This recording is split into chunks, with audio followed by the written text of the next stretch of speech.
السلام علیکم ناظرین، میں ہوں ناصر عباسی، آپ دیکھ رہے ہیں آبشار نیوز پہ پروگرام۔ موجودہ صورتحال جو آج کل الیکشن کی گہما گہمی ہے اور ہر طرف الیکشن کیا جا رہا ہے۔ آج میرے ساتھ موجود ہیں سابق امیدوار ہیں پیپلز پارٹی سے، ان کا تعلق ہے سید نصیر شاہ صاحب۔ نصیر شاہ صاحب بہت شکریہ، آپ نے اپنے قیمتی وقت میں سے ہمیں وقت دیا۔ نصیر شاہ صاحب بتائیے گا، موجودہ حالات میں الیکشن کے ماحول سے کیا آپ مطمئن ہیں؟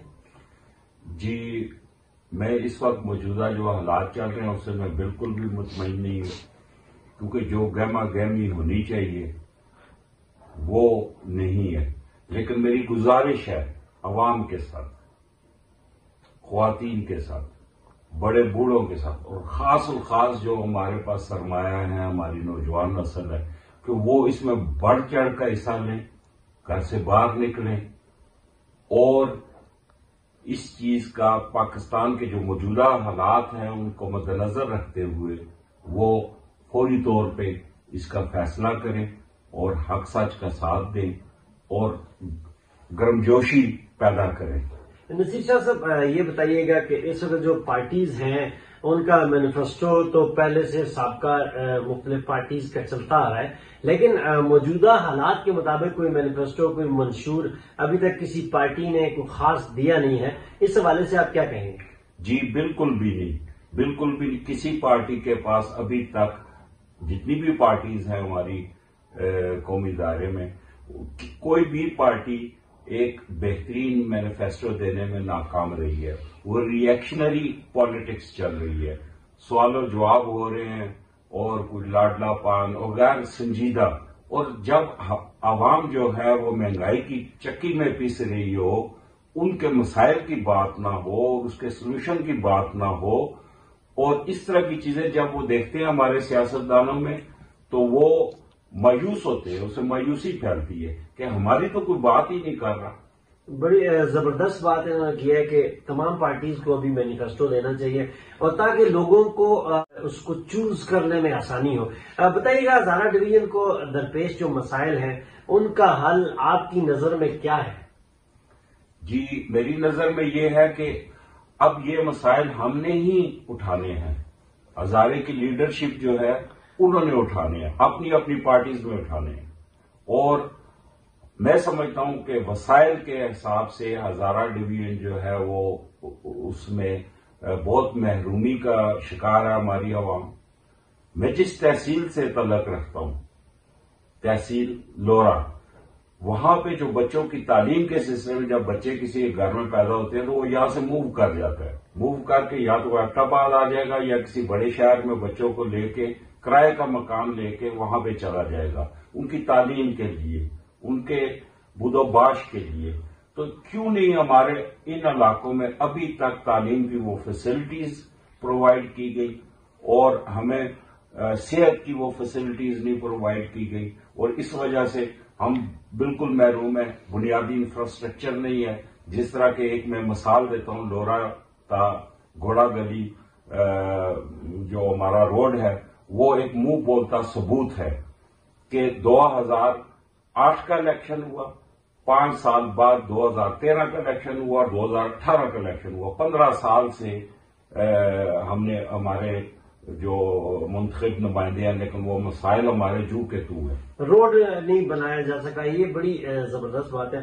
اس پہ بڑی نیوز بھی چلی ہے اور بڑی بحث ہو چکی ہے۔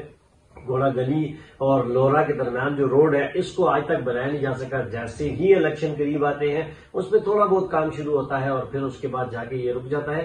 بہرحال امید کرتے ہیں کہ آنے والے وقت میں یہ مسئلہ بھی حل ہوگا۔ آپ یہ بتائیے گا کہ لوگوں کی بنیادی مسائل جن میں سر فہرست مہنگائی، تعلیم، صحت، کھانے پینے کی اشیاء میں ہوش ربا اضافہ، پیٹرول کی قیمتوں میں ہوش ربا اضافہ، بجلی اور گیس کے بلوں میں ہوش ربا اضافہ، اس میں لوگوں کی جو نقل و حرکت ہے وہ بھی ایک کمپریس ہو گئی ہے۔ لوگوں کے لیے جینا اور آٹا چینی دال یہ پوری کرنا بھی مشکل ہو گیا ہے۔ کیا کہتے ہیں آپ اس حوالے سے؟ اب آپ نے یہ جو سوال کیا ہے یہی بنیادی سوال ہے، یہی جو آئندہ آنے والے الیکشنز ہیں، اگر آئندہ 5 سال کے لیے ہم نے اپنے نمائندوں کا چناؤ کرنا ہے تو عوام جو ہے یہ مطالبہ کرے، باہر نکلے کہ آپ ہمارے مسائل کی بات کریں، مہنگائی کے اوپر بات کیوں نہیں کرتے، صحت کے اوپر بات کیوں نہیں کرتے، صحت کے نظام کے اوپر بات کیوں نہیں کرتے؟ آپ تعلیم کے بارے میں بات کیوں نہیں کرتے؟ یہ تو دو بنیادی چیزیں ہیں جو کہ پاکستان میں ابھی تک فری ہونی چاہیے، سب لوگوں کو ان تک رسائی ہونی چاہیے۔ پھر اس کے علاوہ پٹرول کی بڑھتی ہوئی قیمتیں، اس کی وجہ سے ہمارے ملک میں مہنگائی اس قدر زیادہ ہو گئی ہے کہ ہر گھر اس سے متاثر ہے، ہر فرد اس سے متاثر ہے، ہر طبقہ اس سے متاثر ہے۔ جو تعلیم حاصل کر رہی ہیں بچیاں، بچے، چھوٹے سکول جانے والے وہ لوگ، اور وہ لوگ جو روزگار کے لیے گھر سے باہر نکلتے ہیں، ان کو کچھ بھی نہیں ملتا کہ وہ شام کو 3 ٹائم کی یا 1 ٹائم کی بھی روٹی وہ اپنے بچوں کے لیے، اپنے گھر کے لیے وہ کما کے لا سکتے۔ اس وقت یہ مسائل جو ہیں یہ پورے پاکستان کے اندر موجود ہیں اور پورا پاکستان دیکھ رہا ہے، اور سب لوگ ایک عجیب و غریب کشمکش میں مجھے ساری قوم نظر آ رہی ہے۔ قوم کو سمجھ نہیں آ رہی کہ آنے والا وقت کیسا ہوگا اور آنے والے وقت میں کیا ہمارے مسائل کا حل ہوگا۔ اللہ کرے گا ایسے مسائل کا حل انشاءاللہ ضرور نکلے گا۔ امن و امان اور عام شہریوں کے جان و مال کا تحفظ، اس حوالے سے نصیر شاہ صاحب آپ بتائیے گا، کیا آپ سمجھتے ہیں کہ یہ ہو رہا ہے؟ دیکھیں جی، یہ آئے دن جو ہے وہ بہتری کے بجائے اس میں ابتری ہو رہی ہے، اور یہاں پہ اب لوگ سوچنے پہ جہاں مہنگائی ہوتی ہے اور ان مسائل ہیں، دوسری طرف امن و امان کے مسائل ہیں، وہ بھی سر اٹھا رہے ہیں۔ اب چیز یہ ہے کہ امن و امان کے مسائل جو ہماری جو پاک مسلح افواج ہے، میں ان کو سلام پیش کرتا ہوں۔ جو شہادتیں ہو رہی ہیں، جو اندرونی اور بیرونی پاکستان جن خطرات سے دوچار ہے، اور ان کی جو شہادتیں ہو رہی ہیں، ہمارے بھائی ہیں جو شہادتیں پیش کر رہے ہیں، میں ان کو سلام پیش کرتا ہوں۔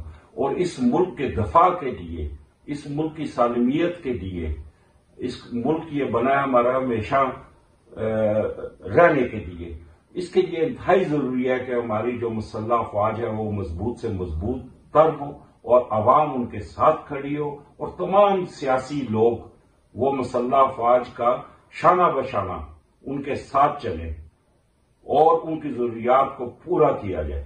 بہت شکریہ سید نصیر شاہ صاحب نے آج ہمیں اپنا قیمتی وقت دیا۔ آج ہم نے اس حوالے سے بات کی، انشاءاللہ مختلف لوگوں سے، مختلف سیاسی شخصیات سے اس حوالے سے بات کریں گے کہ آنے والا جو وقت ہے اور یہ جو الیکشن ہے، اس الیکشن کے اندر جب تک وہ مینیفیسٹو پبلک کے حوالے سے مینیفیسٹو نہیں دیں گے، جب تک ان کے حوالے سے ان مسائل کو حل کرنے کے لیے باضابطہ طور پہ کوئی عملی اقدامات نظر نہیں آئیں گے، اس وقت تک میرے لوگوں کی ان محرومیوں کا ازالہ نہیں کیا جا سکتا۔ یہاں میں دیکھتا ہوں کہ ہاسپٹلز کے اندر لائن ہے، وہاں جہاں دوائیوں کا فقدان ہے، وہاں جہاں لوگوں کے لیے علاج کا فقدان ہے، جہاں آٹا، چینی، دال اور بنیادی ضروریات زندگی لانا بھی لوگوں کے لیے ناممکن ہو گیا ہے، اس ملک کے اندر ابھی یہ الیکشن آیا ہے، اور یہ الیکشن ہی ایک امید ہے۔ یہی امید آپ کو زندگی دلوا سکتی ہے۔ باہر نکلیں، اپنی مرضی کے مطابق جس کو آپ چاہیں اس کو ووٹ دیں، لیکن آپ کو یہ دیکھنا ہے کہ کیا یہ ہماری تقدیر کو بدل سکتے ہیں، کیا آنے والے وقت میں ہمارے بچوں کے لیے، ہمارے لیے آسانیاں پیدا کر سکتے ہیں۔ امید ہے کہ آنے والا وقت اس سے زیادہ بہتر ہوگا۔ اللہ سے دعا ہے اللہ تعالیٰ ہمارے اس ملک کو سلامت رکھیں۔ ابشار نیوز سے ناصر عباسی کو اگلے پروگرام تک کے لیے اجازت دیجیے۔ انشاءاللہ اگلے پروگرام میں پھر آپ سے ملاقات ہوگی، تب تک کے لیے اللہ حافظ۔